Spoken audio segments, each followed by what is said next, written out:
And another Miss Universe Philippines challenge has been done, and this time around it's the Hello Glow event which took place in SM North EDSA yesterday. As we have seen it before, the ladies are dressed in flowy dresses in different shades of pink as they ramp down the stage.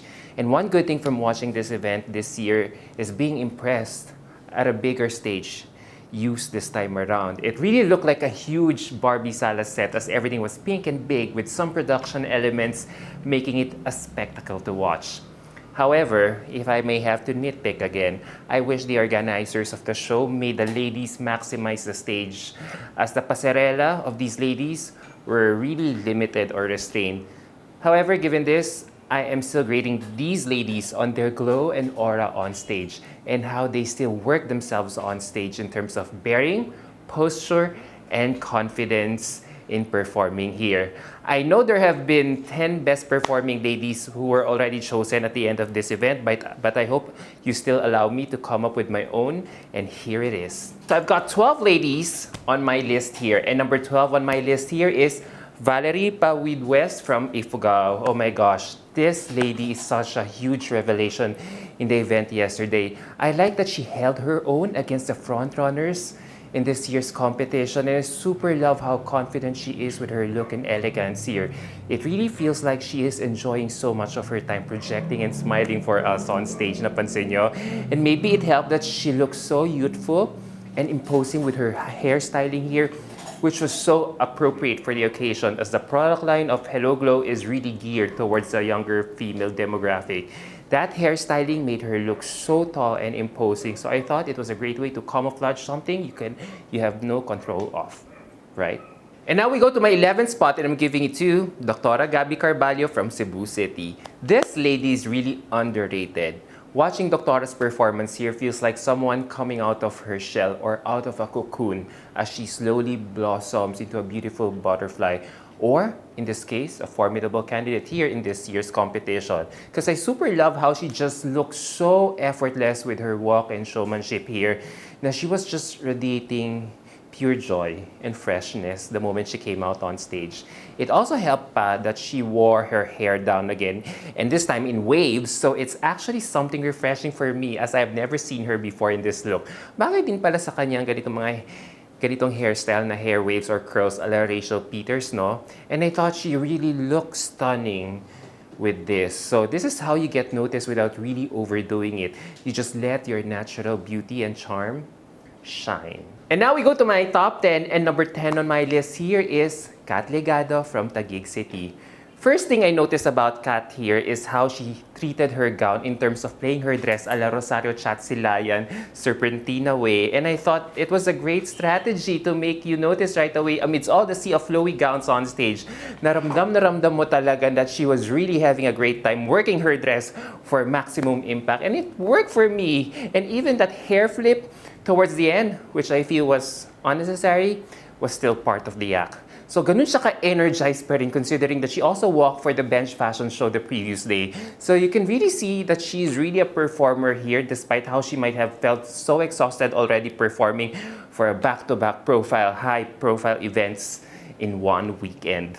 So great job, Katrina. And now we go to my 9th spot, and I'm giving it to Gwendolyn Melisoriano from Baguio City. Gandang bata talaga nito, no? And I'm just really impressed at how Gwendolyn has been very consistent with her performance here in Miss Universe Philippines with her overall styling. It's like she always comes out neat and well-styled every time she puts herself out there. From her photos, in her previous challenges to her performance here, she really looks so impeccably well-styled. Sometimes I wonder if she was a Thai in her past life because this is the vibe that she has been giving us, or me at least, since being introduced here in Miss Universe Philippines, or is it just the way she is always being packaged? But nevertheless, what I really like most about this lady is that she just has this natural charm that easily captivates everyone. Ang bango-bango niya talaga at ang linis-linis niya talaga tignan palagi from head to toe every time she shows up in all her events. And I really feel, after watching this, pastel colors really enhance her beauty more in this competition. What do you think? And now we go to my 8th spot, and I'm giving it to Iliana Aduana from Siniloan, Laguna. One thing you can't deny about Iliana is really her incredible stage presence. She really has loads of it and you can really feel it with her performance here. Kahit na ramdam mo na yung restraint niya in not overdoing it. Napansin nyo rin ba? Because I really can feel it, which is really good because you know she is really listening to us. The walk is giving, the outfit is also really giving, especially the butterfly design of her sexy top, which for me kind of reference to her Miss Earth roots. And I think it's a well thought out look.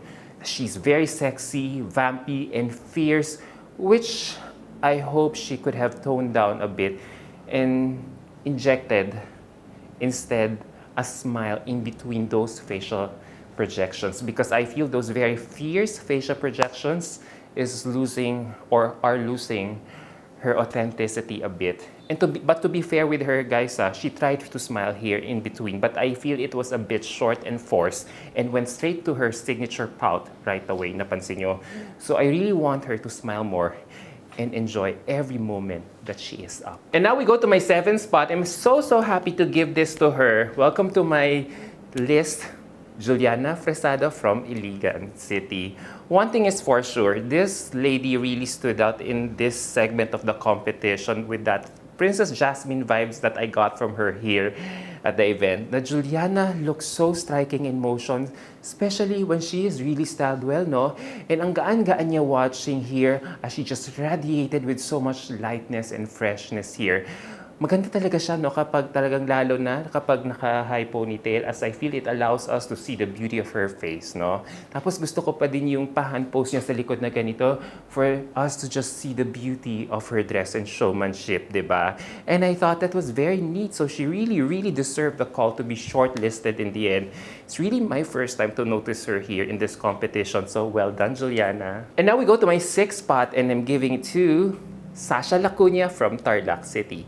I am glad that scored sponsored events are back, so I think we will really see more of this lady in my list, as I really feel her photos in her previous challenges are not really giving her justice, considering how striking and luminous she is with her facial beauty every time she comes out on stage. And with this performance in Hello Glow yesterday, you can really feel her glow from start to finish, from point A to point B. And that Chinita beauty is really a sight to behold. Now, it's really her beauty that did the talking here with that straight hairstyling complementing her Chinita look na sobrang serene, sobrang captivating, and ang lakas-lakas ng stage presence niya talaga, which is a shame that she didn't make it to the winning circle in the end. And now we go to my top 5, and number 5 on my list here is Atisa Manalo from Quezon Province.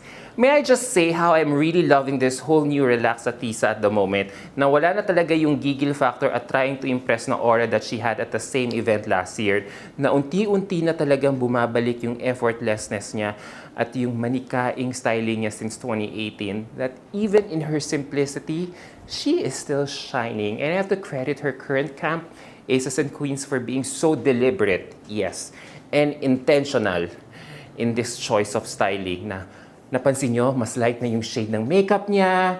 And dito sa Hello Glow event kahapon, wala na yung heavy eye shadow niya sa mukha niya.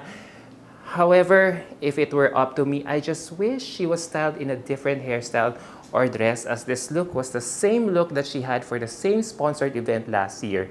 And even this hand on the waist, napansin nyo, is quite looking old already. So I just thought of wanting to see her in a different look, but with the same relaxed aura. For me, she would have ranked higher or looked stronger had she chosen a different look for this round. What do you think? And now we go to my 4th spot, and I'm giving it to Winwin Marquez from Muntinlupa. Oh, I super love Winwin's performance here. And finally, she is letting her Latino aura come out as it's an event which showcases one's pasarela skills, which is actually one of her greatest assets in the competition. And she really displayed it to the hilt. Balot nga lang siya in her pink dress, pero ramdam na ramdam mo talaga yung intensity niya nonetheless. It also helped that she was styled in curls, so it was really something new to our eyes, which I really feel complemented her sexy and palaban look and performance here, as it's giving ni Roberto Cavalli feels na allowing us to see her enviable figure rin at the same time. So ang galing-galing niya dito. Now the only reason why I am ranking her, fourth here is her overall performance here, especially when she's already being photographed side by side with the other frontrunners in this year's competition. Medyo your eyes will somehow go to the other ladies na.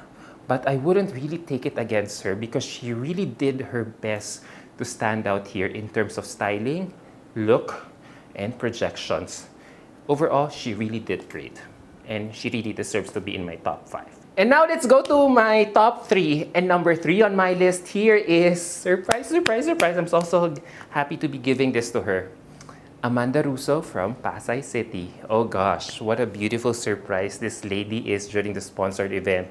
She really floored me with her luminous and ethereal beauty here in this sponsored event. Na ang ganda-ganda niya dito, and I really credit it to her styling here as she was styled impeccably well from head to toe.